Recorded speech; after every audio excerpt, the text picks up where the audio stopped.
Assalamualaikum warahmatullahi wabarakatuh. Perkenalkan, nama saya Randy Saputra dengan NPM 224111147 dari kelas manajemen 22B. Nah, pada kesempatan kali ini saya akan menjelaskan materi pertemuan ketiga yang mengenai materi tentang ukuran pemusatan data tunggal. Nah, pada kali ini saya akan menjelaskan materi tentang pemusatan data tunggal. Nah, apa itu pemusatan data tunggal? Pemusatan data tunggal adalah statistik yang digunakan untuk menggambarkan pusat distribusi data. Nah, beberapa ukuran pemusatan data tunggal ini yang umum digunakan adalah rata-rata atau biasa kita sebut dengan mean. Nah, rata-rata ini adalah jumlah dari semua data yang nantinya akan dibagi oleh jumlah data tersebut.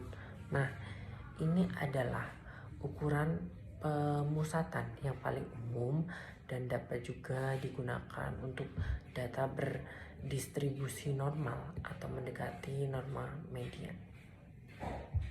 Nah, selanjutnya ini juga ada yang namanya dengan median atau biasa kita sebut dengan nilai tengah. Nah, dari data saat data diurutkan dari yang terkecil hingga yang terbesar, median ini sangat cocok digunakan ketika data memiliki outlier atau distribusi yang asimetris. Nah, yang selanjutnya ada juga yang namanya modus. Nah, modus ini adalah suatu nilai atau nilai-nilai yang paling sering muncul dalam kumpulan data. Nah, untuk modus ini digunakan untuk data kategoris atau data yang memiliki puncak frekuensi tertentu. Nah, setiap ukuran pemusatan ini biasanya memberikan pandangan yang berbeda tentang pusat dari data dan cocok untuk digunakan tergantung juga pada karakteristik dan tujuan analisis. Nah, rata-rata untuk ukuran pemusatan data tunggal ini cocok nih untuk data terdistribusi normal atau hampir normal. Nah, untuk median ini juga dapat dijadikan untuk sumber alternatif yang baik ketika data tidak memenuhi asumsi normalisasi. Nah, dan modus ini juga berguna nih untuk mengidentifikasi nilai yang paling umum yang ada dalam data. Nah,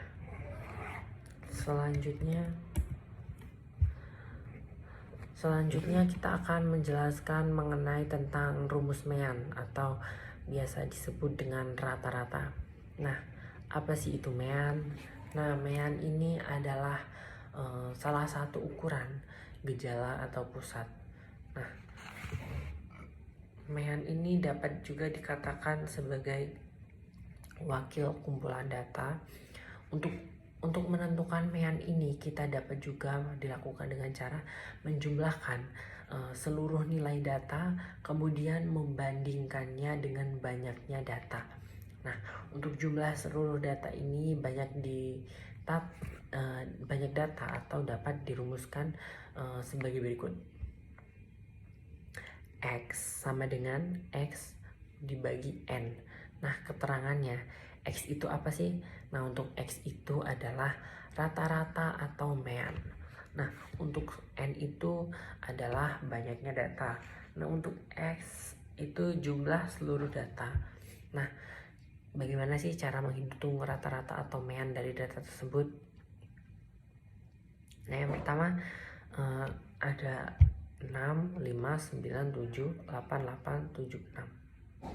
Nah, penyelesaiannya 5 ditambah 6 tambah 6 tambah 7 tambah 7 tambah 8 tambah 8 tambah 9 tambah 8 sama dengan 56. Nah, 56 ini dibagi dengan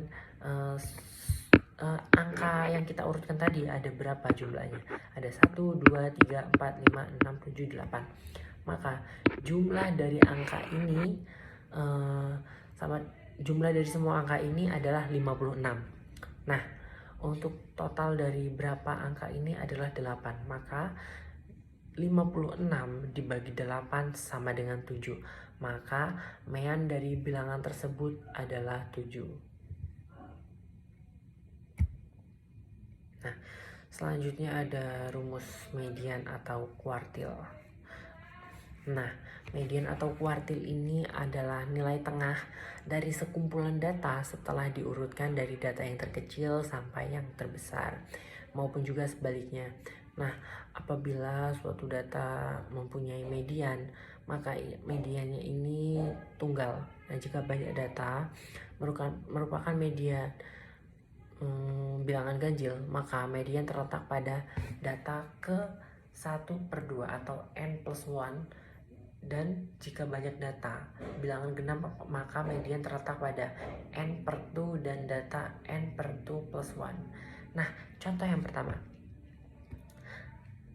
pertama ini, tentukanlah median dari data berikut.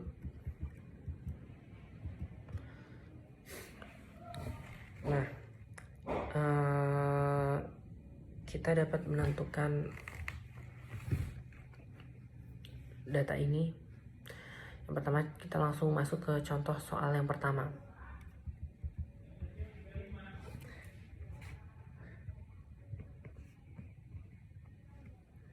Nah, kita akan masuk ke contoh soal yang pertama. Tentukan median dari data berikut. Ada 70, 65, 50, 40, 35, 45, 70, 80, 90. Nah, diketahui bahwa banyak data yang tersedia merupakan bilangan ganjil setelah diurutkan. Datanya menjadi 35, 40, 45, 50, 65, 70, 70, 80, 90.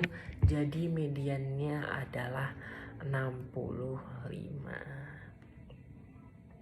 Nah, contoh yang kedua ini, tentukan median dari data berikut. Ada 3, 2, 5, 2, 4, 6, 6, 7, 9, dan 6 lagi. Nah, pada contoh ini banyak data yang tersedia merupakan bilangan genap. Nah, median ini akan terletak di antara dua buah data. Setelah diurutkan 2, 2, 3, 4, 5, 6, 6, 6, 6, 7, 9.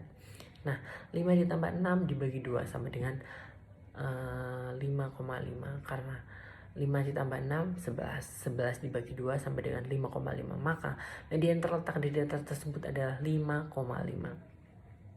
Nah, selanjutnya kita akan menjelaskan mengenai tentang modus. Nah, modus ini adalah data yang paling sering muncul. Merupakan ukuran pemusatan untuk menyatakan fenomena yang paling banyak terjadi. Nah, sekumpulan data yang diperoleh ini memungkinkan untuk memiliki nilai modus yang tidak tunggal atau mungkin juga tidak memilikinya.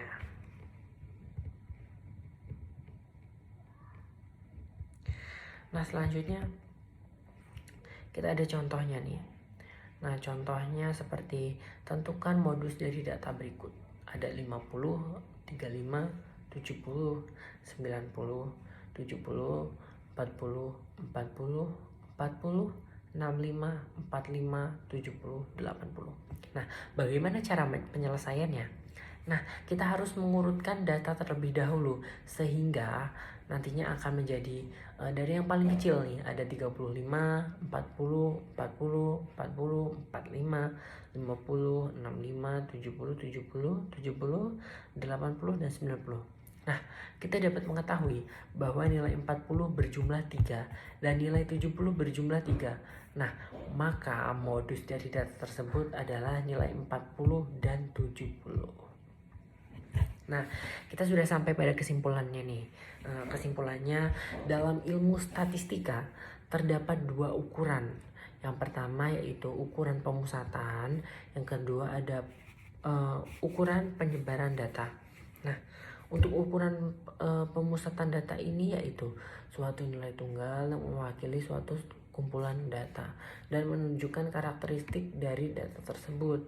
Dan ukuran penyebaran data adalah suatu ukuran untuk mengetahui nih seberapa jauh penyebaran data dari nilai rata-ratanya dan jenis-jenis ukurannya.